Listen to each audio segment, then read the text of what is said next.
semana de corrida contra el dólar. Están puestas todas las miradas en la liquidación del dólar soja y la ayuda que prometió el fondo para frenar la crisis. La pregunta es si alcanza el plan Llegar para evitar una devaluación. Carlos Melconian, economista, en línea de teléfono. ¿Cómo estás, Melco? La Nata te habla. Buen día. Buen día. ¿Qué decís, Jorge? Gracias Bien, por el bien. llamado. Ahí saludo a toda la audiencia y a la gente que te acompaña en la mesa. ¿Cómo andan? Bien, viejo, todo bien. Contame vos cómo ves este quilombo, porque hoy la mayoría de los diarios coinciden en decir que si el gobierno no toma medidas, el dólar va a seguir subiendo. Bueno, son varios temas simultáneamente,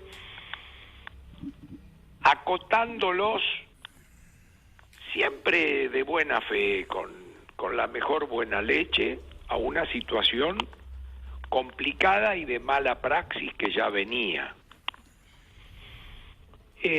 Acá lo que encarajina todo el formato de lo que vos definiste como el plan Llegar es claramente la sequía. Y la decisión endógena misma del plan Llegar, porque hay un tema que yo lo llamo la trampa en la cual está ahora el gobierno y el ministro, que cuando se hizo cargo a mediados del año pasado, e incluso se barajó mucho todo ese tema, y como había elecciones este año, se barajó mucho la idea de si hago algo a lo plan austral, por llamarlo de alguna manera, donde los primeros 2 o 3 meses se encarajina un poco, porque tocas el cambio, tocas las tarifas, haces un ajuste. También había un modelo que era el Fabregazo del 2014, a los efectos de saber si podía recoger los eventuales frutos de eso 3 o 4 meses antes de la elección. Eso se barajó, trascendió un programa que había hecho el viceministro de doble mercado, que lo publicó Berbisky. Toda la idea era más o menos así. ¿Cuál es el último momento para alargar un programita que durante 2 o 3 meses te haga escupir sangre, pero que 2 o 3 meses antes de la elección viene el pseudoengaño, como fueron algunos programas de estabilidad, que después duran muy poco, pero que te ayuda, casi digo, a ganar la elección? Eso no me olvido yo, se discutió. Decían, y la última fecha que tienen para alargar una cosa así es enero, ponele, o diciembre. ¿Por qué? Y bueno, porque eso te come hasta marzo, ponele abril, y llegás mostrando algo a la elección de agosto. Eso se discutió. Mi impresión hoy, ex post, es que tomaron la decisión de no hacerlo. Y no solo tomaron la decisión de no hacerlo, sino que ahora es inasible para adelante. Terminó esa chance. Por lo tanto, en términos de qué pasa, o el futuro, que fue tu pregunta, sí, yo te diría, para inventar mucho no hay. Después vino esa niebla que los confundió. Yo presentaba el mes de diciembre, el primer tiempo, decía, de Caruso Lombardi, agosto-diciembre, donde estabilizó la inestabilidad. Y ahí vino la grande de anunciar 3% en abril y toda esa historia, y sigo con más de lo mismo porque hasta acá llegué bien, etcétera, etcétera, etcétera. Y viene el garrotazo de la sequía. Yo la sequía siempre lo pongo arriba de la mesa y siempre me ocupo de aclarar que no es un buen gobierno al cual lo agarró la sequía. Era un mal gobierno con mala praxis y lo agarró la sequía. Entonces, la sequía, yo te diría, es lo que adelanta el post-agosto, porque acá no nos engañemos, acá hay una transición que eventualmente empezaba en agosto, que luego podía empezar en octubre, si es que entre agosto y octubre no se define la elección.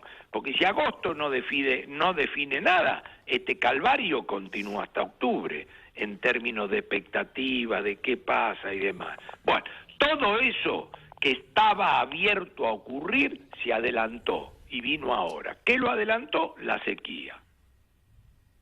Entonces, dicho esto, es muy importante aclarar en términos de lo que se puede hacer, insisto, si esto que dije hasta acá se entendió. Se entendió, sí. En términos de lo que se puede hacer, es muy importante aclarar que este es un año de la frazada recontra corta. Todo lo que estamos analizando anualmente quedó corto. Algo después de agosto iba a pasar, algo después de octubre iba a pasar, es ineludible. ¿Por qué? Porque quedó desfasada recontra corta por la sequía que pega, no solo en la oferta de dólares, 20 lucas, sino también en la recaudación, más de 1,5 billones, y algo en precios y algo en actividad. Quiere decir que, por definición, el año está condenado, con la implicancia política y económica que eso tiene, porque lo tenemos que discutir y es largo. Ahora, ¿por qué hago esta aclaración y pongo tanto énfasis? Porque cualquier cosa que se llame adelantar, complica peor el posagosto, porque el año es corto. Esto vale para adelantar lo del fondo, para adelantar lo de la soja y para todo lo que quieras adelantar. O sea, vos tenés un año corto, A. B, adelantar del 24 tenés que tener cuidado, porque no podés adelantar dólares y fisco del año 24, porque vos cada vez que hagas algo del 24 comprometés al que viene. Adelantar el fondo, salgamos de la mise en scène de discutir la misma plata, porque la pregunta con el fondo es si esta negociación incluye plata fresca, con lo que significa fresca, no adelantar los asientos contables que es el actual acuerdo. Entonces, realmente yo creo que están subestimando el conflicto y estamos entrando en un nuevo estadio de carácter inflacionario y de turbulencia del avión. Porque, ¿qué vamos a entrar en? Sigo parando la demanda. El soja 3. El soja 3 no funciona como el soja 1 y el soja 2. Entonces, ¿qué vamos a hacer? Un saltito adicional al 300, a ver si liquidan, sabiendo siempre que del otro lado hay cosecha acotada. Voy a parar las importaciones, que ya la estoy parando, voy a parar la demanda, voy a ponerle otro precio a la importación para decir que no devalúo, voy a dejar pagar las importaciones a 180 días que vienen del año pasado, voy a volver a patear para el año que viene. Entonces, esto Carlos, se está complicando, esto se está complicando, tanto político como económicamente hablando. Discúlpame, te hago una pregunta muy básica, pero que me parece que es un poco la pregunta que la gente se está haciendo en este momento. ¿El gobierno llega sin devaluar? ¿Tiene que hacerlo de manera obligada, quiera o no? Y el gobierno está devaluando. El gobierno pero vos sabés lo que yo quiero decir con devaluar, claro. Vos me estás preguntando si hay un salto. Sí. Hoy eso ha aumentado en probabilidad, sí señor. Sigue el elemento, pongo en 300 y que nadie se dé cuenta, subo o paro la demanda y que nadie se dé cuenta, pero hoy la probabilidad de que tenga que hacer un salto cambiario ha aumentado. Pero déjame que agregue algo a esa pregunta. Guarda, guarda. O sea, los contextos donde hay salto cambiario, por más que sea poco, tienen que venir acompañados de algo que te haga sentir que mantienen el control de lo que han hecho. Esto hay que tener mucho cuidado, porque yo ya sé que se están...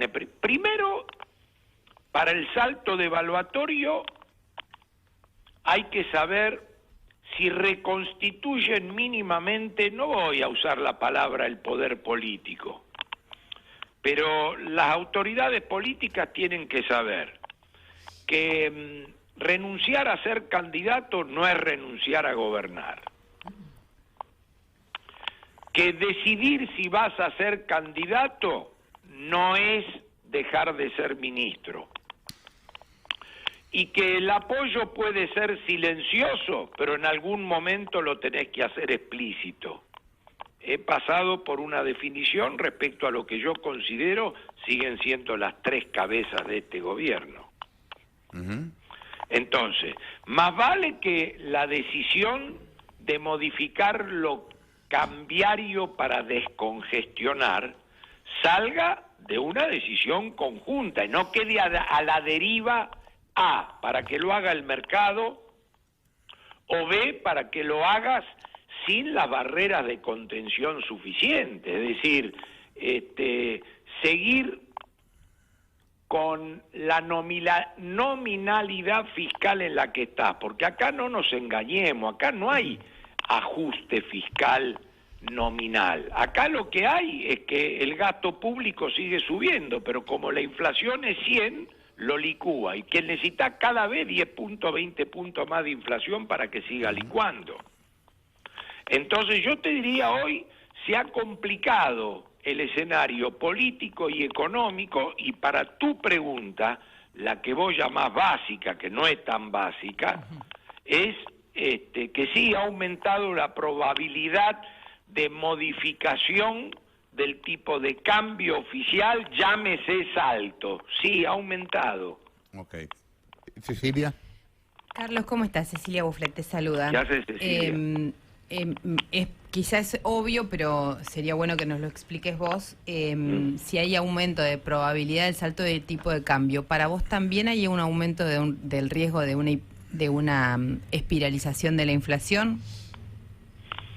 No, yo... Y también te pregunto si le atribuís alguna posibilidad a un escenario de hiperinflación también. Todo se corrió un poquito, pero para mostrarte bien a ver cómo estoy razonando este momento, te voy a poner 3 modelos para decirte en qué estoy pensando. Sí. Uno es la hiper, otro es el Rodrigazo, y otro es un salto y deterioro en el que ya estábamos, muy parecido a cuando empieza a deteriorarse el plan austral. No sé cuál de los 3 me parece más agradable.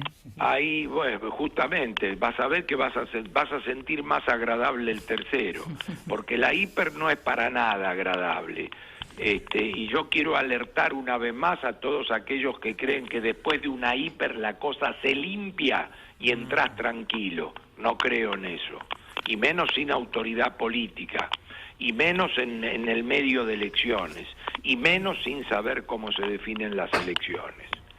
Segundo, el Rodrigazo fue una manifestación parecido a la pregunta de Jorge, incluyendo salarios y tarifas públicas, donde las magnitudes involucradas lo definieron como un Rodrigazo, de ahí la palabra Rodrigazo, porque fueron magnitudes, ¡pum!, en un día o en 2 días, siempre con un vacío de poder político, de 100, 150% en varias cosas, con demanda y manifestación sindical, tarifaria, cambiaria.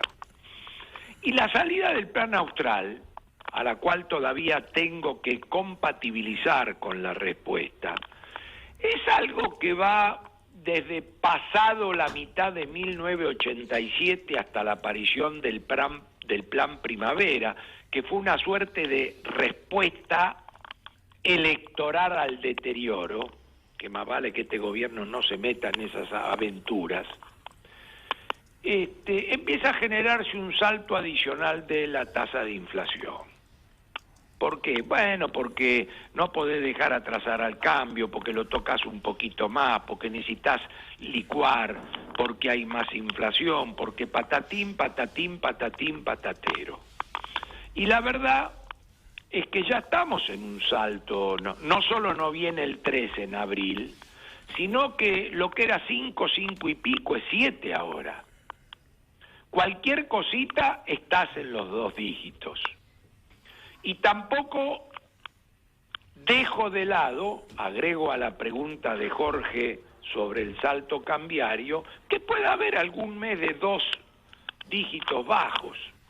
Entonces, si me estás preguntando por probabilidad de hiper, probabilidad de Rodrigazo o probabilidad de deterioro adicional a la post-austral, sigo dándole mayor probabilidad a esto último, ya en un nivel de deterioro adicional a nuestras últimas conversaciones.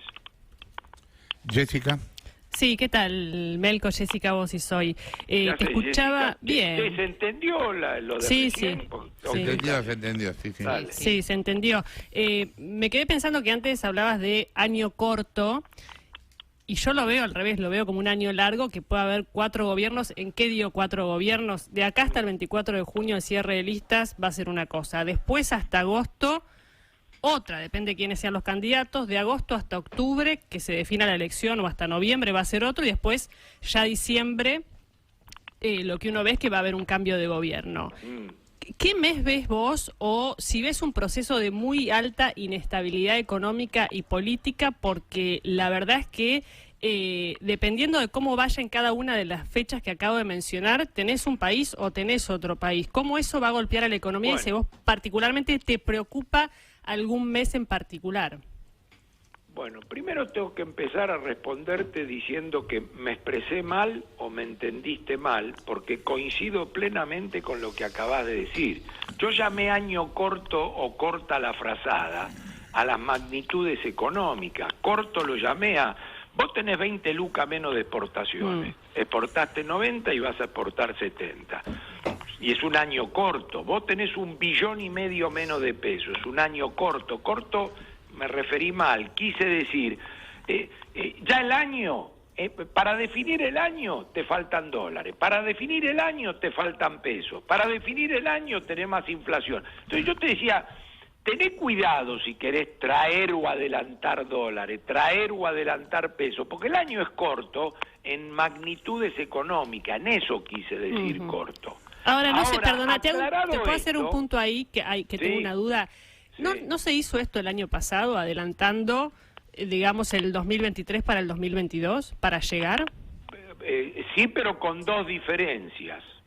Primero, que el adelanto de septiembre, soja 1, fue un adelanto donde adelantaste octubre, noviembre y diciembre. Todavía era del mismo año. Y en la soja 2 de diciembre adelantaste un puchito. Pero hay 2 diferencias. Primero, el puchito que adelantaste del 23, te lo bancás vos porque el 23 todavía era tuyo. Ahora no. Y lo más relevante es que cuando pusiste el soja 1 y el soja 2, había soja. No es que se discutía el precio, se discutía el precio que me vas a dar para que la largue. Y además, la soja estaba. Ahora, ¿cuál es el tema de la soja 3? Primero, que el stock es más bajo. Y segundo, que la cosecha es más baja. Entonces, existe la altísima probabilidad que aunque me subas de precio, igual lo que recibas es bajo. Y no hay ninguna chance de empezar a adelantar el 24. Primero porque el 24 no es tuyo. Y segundo porque estamos lejísimos. Todavía no sabemos ni cómo es el clima el 24. Entonces, esta soja 3 nace mal parida. Y si viene la 4 con otro precio o el salto que me preguntaba Jorge, es un año corto en producto. Alguien te diría, en Margarita los chanchos, devaluar. ¿Para qué vas a devaluar si no te van a vender igual? Ese es un razonamiento de la política oficial hoy, ¿eh? Ahora déjame ir a la parte tuya que es jugosa también. No solo coincido con lo que dijiste, en términos de año largo, sino que yo, futboleramente hablando, definía el primer tiempo entre agosto del 22 y diciembre del 22. Estabilizó la inestabilidad. Segundo tiempo, entre enero del 23 y agosto del 23. ¿Dónde? A, ya venía chivo antes de la sequía. B, la sequía lo mató. Entonces viene todo este quilombo que estamos hablando antes de agosto del 23. ¿Qué decía antes? ¿Qué digo? ¿Y en qué coincidimos? ¿Que en agosto se define? ¿O hay suplementario hasta octubre? Son 30 minutos más suplementario. Lo que te queda de agosto, septiembre y lo que tenés en octubre. Ya con las gambas que no responden. Y encima puede haber penales. Si no define en octubre, define en noviembre. Entonces, en esa parte coincido y está abierto. Por eso el año es muy complicado. Entonces, por eso el contenido económico lo complicó, el año transicional lo complicó y lo que está pasando en la política lo complica. De nuevo, aunque vos tengas complicaciones políticas en la oposición, en esta oposición o en otros años en lo que puede llamarse oposición, la oposición no está al frente del barco, ni esta ni otras. Vos decís, pero en términos de futuro, sí, siempre la expectativa, preguntan el que va a venir, qué va a hacer, eso está siempre abierto. Pero en el mientras tanto, hasta llegar a la otra orilla, vos estás en la conducción. Por eso yo decía y quiero recalcar, ¿vas por la reelección? No, está bien, no. Pero mirá que esto sigue hasta agosto y después hay suplementario y después puede haber penales. Que no quieras ir a la reelección es una cosa, pero estás ahí, bajo el formato que sea, pero estás ahí. Segundo, guarda, yo cada vez lo veo más lejos ese tema, pero en términos de expectativas, tiene que mantener la expectativa abierta. Pero guarda que seguís siendo ministro. No tiremos de la piola ahí. Y guarda con el apoyo silencioso, que en algún momento tiene que ser explícito. Ya que te metes en política, de lo que estamos hablando, que en el fondo es súper importante, es altamente probable que Milei sea el candidato más votado en las PASO. Y hay quienes dicen que podría entrar al balotaje. Supongamos que lo del balotaje todavía es muy aventurado. Siendo el candidato más votado en las PASO, ¿en qué puede cambiar eso el panorama económico? Bueno, si el candidato se ciñe estrictamente a lo que estamos escuchando en materia de propuesta económica, puede cambiar para mal. Por eso te pregunto. Para muy mal. Sí, porque yo acá quiero hacer la distinción y siempre voy a hablar sin el doble discurso, que no es mi estilo, y diciendo las cosas como son y sin agredir y sin descalificar.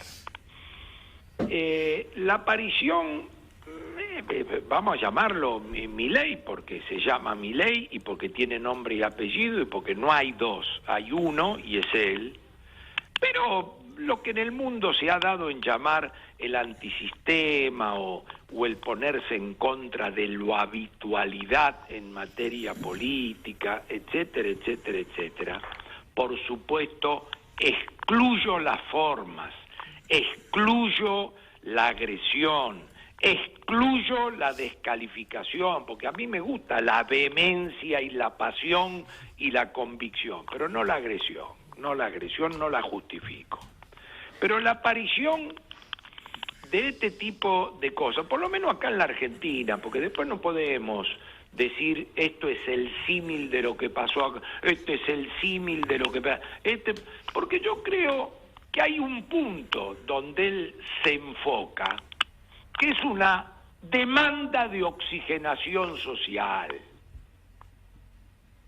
Hay una demanda de oxigenación en la Argentina. Voy a usar la palabra oxigenación para abarcar un montón de cosas que son recontra archiconocidas. Demanda de oxigenación. Es un extraordinario ejemplo concentrado en una forma, en una persona que puedo compartir, no compartir y qué sé yo, que es paren la mano, muchachos. Dicho de otra manera, paren la mano. Paren la mano porque pasan estas cosas si no paran la mano. Desde ese punto de vista, de nuevo, no comparto la forma, la agresión, paren la mano, paren la mano. Segundo, como no viene eso solito, con luego a partir de eso algún grado de racionalidad y contenido, voy a circunscribirme a lo económico, pero el candidato se ha metido en otros temas vinculados a seguridad, a salud. Yo voy a hablar de lo mío, no quiero trascender mi frontera. Esa demanda de oxigenación, lamentablemente vienen de propuestas económicas donde vuela todo por el aire. En términos de lo que yo estudié, de lo que yo hace 30, 40 años mamo de la economía, de lo que piensan mis colegas con todas las diferencias, de lo que se estila en el mundo. Una cosa es ser rupturista, una cosa es modificar estructuralmente la organización económica, otra cosa es una seria desobstrucción al sector privado para que pueda trabajar y no le pisen la cabeza, y otra cosa es pegar 3 o 4 gritos con un eslogan y que alguien crea que vas a hacer eso. Entonces, vuelvo a la pregunta pregunta de Jorge o afirmación.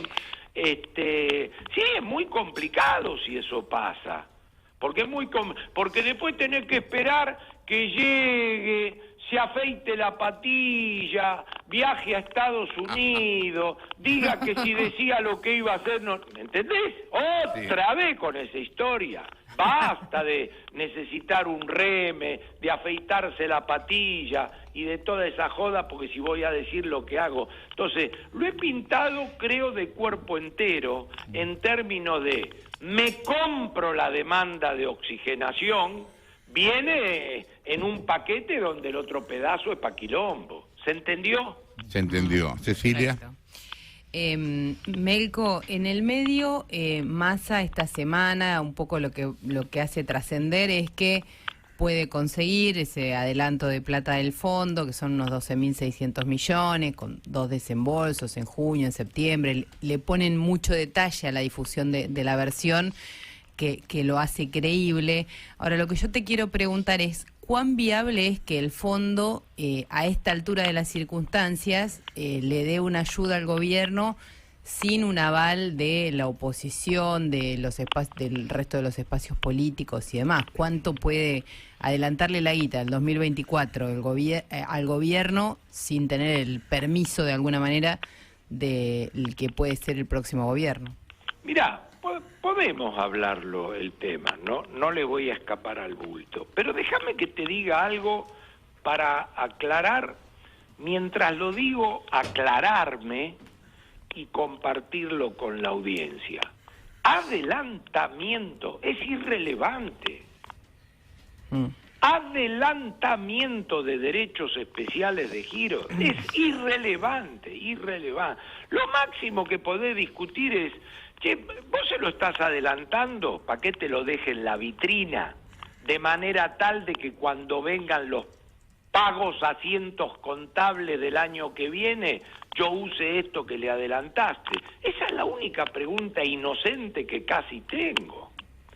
Y otro tema diferente es, che, no toco lo que tenemos programado y yo, por un invento que hago y le echo la culpa a Ucrania, a la sequía o a Mengueche, te aumento el paquete, te desembolso y te oxigeno. Eso es otra cosa. Y ahí yo veo, esto como lo acabo de describir, yo lo veo muy lejos. Claro. Ahora, de nuevo, Es tan irrelevante para mí lo otro, el adelantamiento de lo preexistente 24, que no le di bola, ni me caliento. No cambia nada, no le cambia las no expectativas cambia a nadie. Nada, no cambia, vienen derechos especiales de giro. A ver, simultáneamente, porque acá hay que tener todo en la cabeza. Una cosa, esta conversación empezó con el mercado cambiario. El mercado cambiario es exportación, importación, tarjeta de crédito, es el sector privado. Y ahí hay asfixia, ahí hay... Perdí 20 lucas de exportación. Ahí hay la CIRA, ahí hay la soja 3. Todo para que dé empate, cero, que el central no venda lo que no tiene. Ese es el mercado cambiario. Después tenés el fondo. Al fondo le tenés que garpar. Y estamos en un programa donde te mando y me garpás, te mando y me garpás, te mando y me garpás, a lo asiento contable.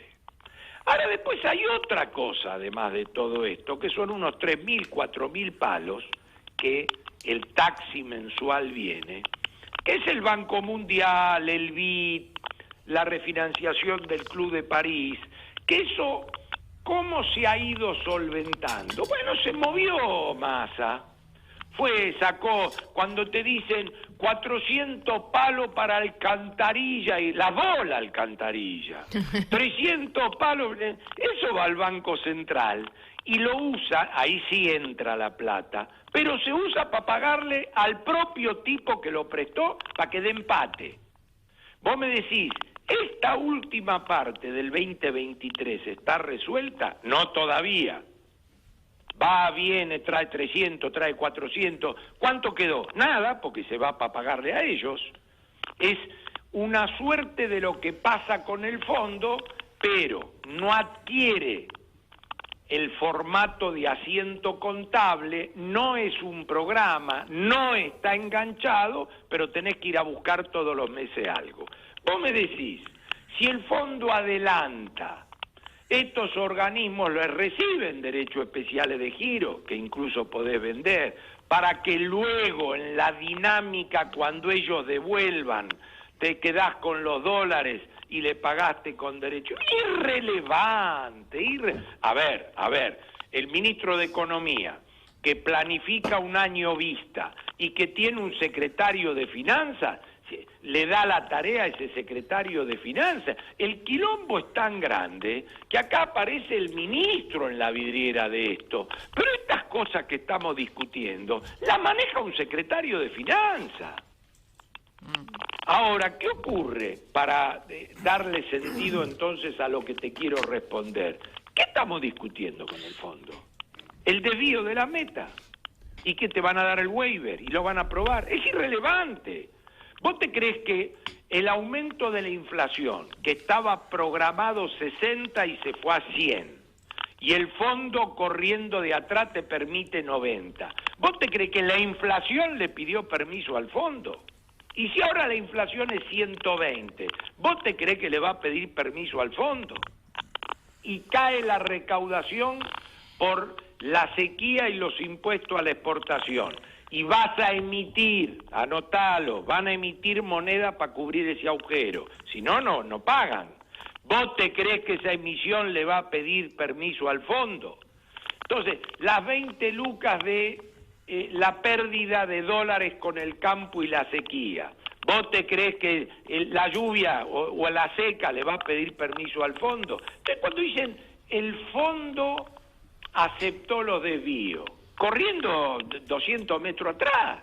¿Y cuál es la relevancia de eso? Ninguna. Lo que ocurre es que tienen que buscar el formato burocrático de aceptación para no trabar los asientos contables, que eso sí sería un quilombo adicional. Entonces vos me decís, che, están negociando que adelante, el gobierno que viene no sé qué, es irrelevante, total, salvo que me digas que hay más guita. Si hay más guita es otra cosa. Y ahí sí el fondo dice, ¿vos qué querés? Más guita. ¿Por qué? Porque me agarró la sequía, porque la guerra, que yo. Bueno, a ver, andá a la biblioteca y buscá qué tenemos. Y tenemos el préstamo de caída de exportación, ¿y eso para quién está hecho? Y está hecho para aquellos países que tuvieron una sequía, pero estos tienen 50 lucas en el bolso ya. ¿Ameritan? Y bueno, déjame ver. Y ahí sí tenés que hacer un programa sólido en términos de que te voy a dar plata fresca por más que sea poquito. Pero esto que estamos metidos, esto es lo que es muy importante en términos de la próxima administración es no comprometer macroeconomía para la próxima administración. Acá hay dos cosas importantes, o tres, de acá a agosto, de acá a octubre y lo que viene después. Primero, en el de acá a agosto, que quiero reiterar por tercera vez en la conversación, que el oficialismo se ponga las pilas. Porque aunque estás pensando quién es candidato y vos no querés ser candidato y no sé qué, estás todavía ahí al mando. Primera cuestión.